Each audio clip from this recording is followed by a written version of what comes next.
ಚಿಕ್ಕೋಡಿ ನಗರದಲ್ಲಿ ಅಖಿಲ ಭಾರತೀಯ ವಿದ್ಯಾರ್ಥಿ ಪರಿಷತ್ ವತಿಯಿಂದ ತೀವ್ರ ಪ್ರತಿಭಟನೆ.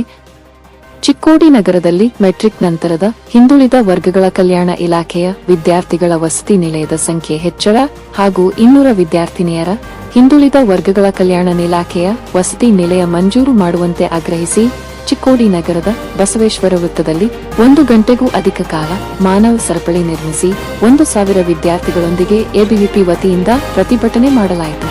ಜೊತೆಗೆ ಸಂಬಂಧಿತ ಅಧಿಕಾರಿಗಳಿಗೆ ಬೇಡಿಕೆಗಳ ಮನವಿಯನ್ನು ನೀಡಲಾಯಿತು.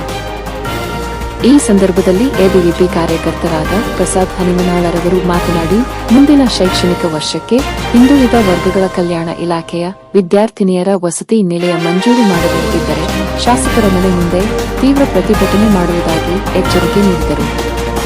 ಈ ಸಂದರ್ಭದಲ್ಲಿ ಎಬಿವಿಪಿ ಕಾರ್ಯಕರ್ತರಾದ ಶ್ರೀವರ್ಧನ ಪೂಜಾರಿ, ಶಿವರಾಜ ಪಕಾರೆ, ದೇವಪ್ಪ ಹುದ್ದಾರ, ಕೃಷ್ಣ ಕಾಗವಾಡೆ, ರಾಹುಲ, ವಿಜಯ, ಸಂತೋಷ ಸುಜ್ಜಲಾ ಜೊತೆಗೆ ವಿದ್ಯಾರ್ಥಿನಿಯರು ಪ್ರತಿಭಟನೆಯಲ್ಲಿ ಭಾಗವಹಿಸಿದ್ದರು.